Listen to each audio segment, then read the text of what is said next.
शहर के एक बड़े संग्रहालय के बेसमेंट में कई पेंटिंग्स रखी हुई थीं। ये वे पेंटिंग्स थीं जिन्हें प्रदर्शनी कक्ष में स्थान नहीं मिला था। लंबे समय से बेसमेंट में पड़ी पेंटिंग्स पर मकड़ियों ने जाला बना रखा था।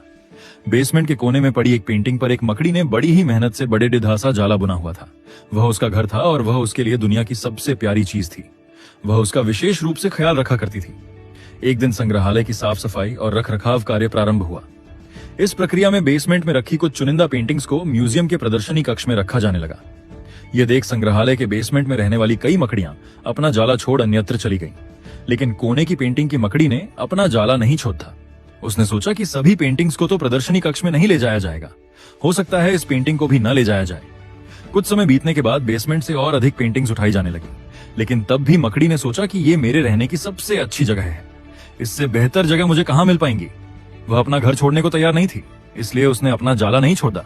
लेकिन एक सुबह संग्रहालय के कर्मचारी उस कोने में रखी पेंटिंग को उठाकर ले जाने लगे। अब मकड़ी के पास अपना जाला छोड़कर जाने के अतिरिक्त कोई विकल्प नहीं था।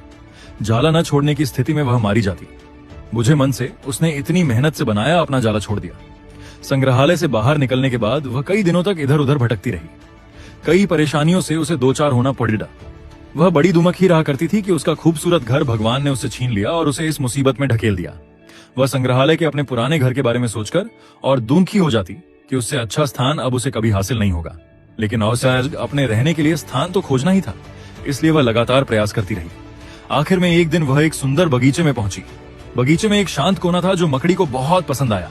उसने फिर से मेहनत प्रारंभ की और कुछ ही दिनों में पहले से भी सुंदर जाला तैयार कर लिया। यह उसका अब तक का सबसे खूबसूरत घर था। अब वह खुश थी कि जो हुआ अच्छा ही हुआ, अन्यथा वह इतने सुंदर स्थान पर इतने सुंदर घर में कभी नहीं रह पाती। वह खुशी खुशी वहां रहने लगी। कभी कभी जीवन में ऐसा कठिन समय आता है जब हमारा बना बनाया सब कुछ बिखर जाता है। ये हमारा व्यवसाय, नौकरी, घर, परिवार या रिश्ता कुछ भी हो सकता है। ऐसी परिस्थिति में हम अपनी किस्मत को कोसने लगते हैं या भगवान से शिकायतें करने लग जाते हैं। लेकिन वास्तव में कठिन परिस्थितियों हमारे हौसले की परीक्षा है। कमेंट करके जरूर बताना आपको क्या मैसेज मिला और इसे अपने दोस्तों के साथ शेयर जरूर करना।